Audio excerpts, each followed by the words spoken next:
Welcome to Las Vegas Real Estate Now, where we believe in the 3 E's: educate, empower, and engage. I'm your host, Harvey Blankfeld of the Brown Blankfeld Group, selling homes in Southern Nevada since 1988. To bring you the 3 E's, we not only share our experience and knowledge, but that of our expert contributors. We are very proud to be part of the Real Estate Radio Network.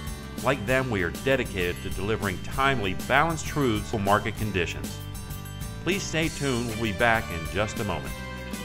With us in studio, we have Steve Schauer from New American Funding. Steve, welcome. Hello. Hello, Harvey. We want to talk today about this Recast program that New American Funding has. I love this program for its ability to get people from one deal to another without having to do a contingency. Explain the plan. Since we fund and hold our own loans, we actually allow the mortgagee to pay down the loan any given time and readjust the payment.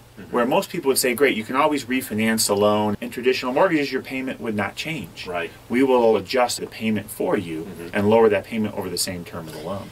Does it go at the same interest rate that the loan originated at? Correct. It stays at the same rate. It's not a refinance where you're going to spend thousands of dollars to refinance. But there is a small cost to it. $300 cost. $300. Small one-time fee. The challenge for people who are moving from one home to another is that dilemma. Do I buy the other house before I sell my house? Do I sell my house before I buy the house? There are a lot of sellers that say, I don't want to sell and then not be able to find the home I want. This says, find the home you want, buy it, already have it. So it's a great idea. And it applies to Fannie and Freddie loans, all conventional loans. All conventional loans. So you can buy right now and keep today's rate, even though you may not sell that other home for 2 or 3 years. Correct. When you're helping people to decide the proper financing for their home, private mortgage insurance is a big element to that. Nobody wants to hear your private mortgage insurance payment is this much. They want to avoid that. There's only one way to avoid it, and that's 20% down. Well, nowadays there's several ways around mortgage insurance. One would be, of course, that recast, get the mortgage insurance now, pay the loan down later,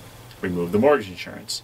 A second way would be to potentially increase the interest rate slightly to cover some of the mortgage insurance. The questions they should ask themselves is, how long am I going to be in this house? Correct. Am I going to be in here for 25 years because then I've got a higher payment for 25 years? Or is it better to take the PMI and knock it off after 5? Let's talk about FHA. That's actually called MIP, which is the same thing. The mortgage insurance premium. FHA changed their rules this year. You can never get rid of it now. They did. They have, if you put the low down, 3.5% requirement, then mortgage insurance will stay on that loan as long as the loan is outstanding. So you have to refinance. Correct. If you want to get it off. What they've done is they've created stability for the FHA program. Where would we be if people couldn't get FHA loans with 3.5% down? I mean, the market would definitely stall. No question. In my opinion, a great first-time home buyer option is also a potential short-term loan. Yeah. Meaning you may not carry that FHA out for 30 years. You may only have that for a 5-year period. Your debt ratio, how is that different in an FHA? Much more lenient, whereas conventional will cap it out, tip at 45%. FHA will take it up to, we've done some at 55.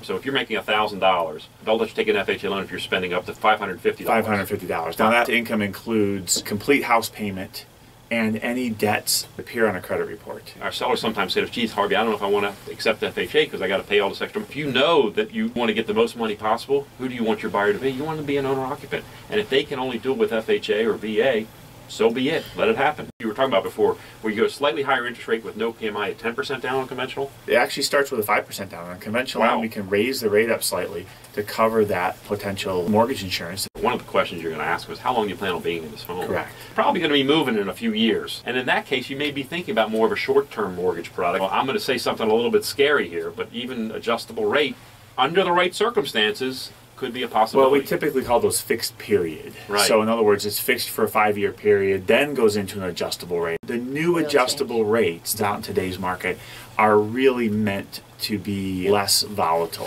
Good. Okay, they're not going to jump up from 1% and 4% in a year or anything like that. They're less volatile. Thanks for listening to Las Vegas Real Estate Now. Please tune in every week and help us heal the Southern Nevada market one home at a time.